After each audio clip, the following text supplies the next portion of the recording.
Hi everybody, so last week I posted a little recipe for a really simple dessert which was peach melba pots, really creamy and fruity and delicious, a little bit indulgent, and a couple of people commented that they'd like to see more sort of simple desserts, so I've got one that's even simpler this week. So in the little mini casserole on the right are just some stewed apples which I cooked with just a tiny bit of water for about 15 minutes until they started to soften.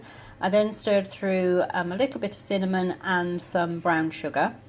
Some years we do have, I haven't got any at the moment, but if you kind of buy big bags of apples or you've got an apple tree in your garden, and you just prepare lots of apples at one time and put them in bags in the freezer, then that makes this even simpler, because you just take a bag out of the freezer, defrost it and pop it into the little, I like to use little individual, these are really cute little individual casseroles.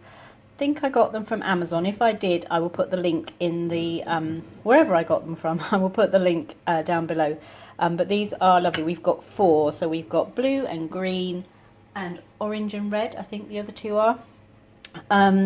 Caleb's not a big fan of like apple pie and stuff like spicy stuff and things like that, so he prefers usually just to have a yogurt or an ice cream after dinner. But I've made these for a little simple dessert for Tony and I. They're just called spiced apple pots. So as I said, it's apples with a little bit of sugar and cinnamon, and then the topping on this one, you can see in here, I've taken just some basic ginger nut biscuits. So I used just over half a pack, probably, perhaps about 15 biscuits, just the generic store brand ones. I pulsed them down in my food processor, and then I just poured in some melted butter until it's a bit wetter mixture than you would use for like a cheesecake base, but similar. So as you can see, this is a little bit wetter because I want it to make a nice crunchy topping. And then I'm just going to pop them in the oven for about 15 minutes on 160 fan or 180 Celsius, just until that topping goes nice and crispy.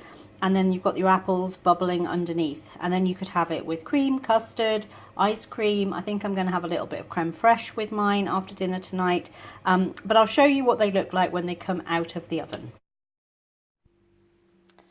Okay, so these have baked for 15 to 20 minutes, and you can see they're quite crispy on the top. And if you can hear that, it's like a little crumbly sort of mixture. And then the apples underneath. I've just taken some of this one out of the bowl so that you can see how it looks, and you can see that's quite crispy on there. And then you've got the apple, and the crispy layer is ginger nuts, so it's got a nice spice to it. I'm going to have mine with just a little bit of creme fraiche on the side.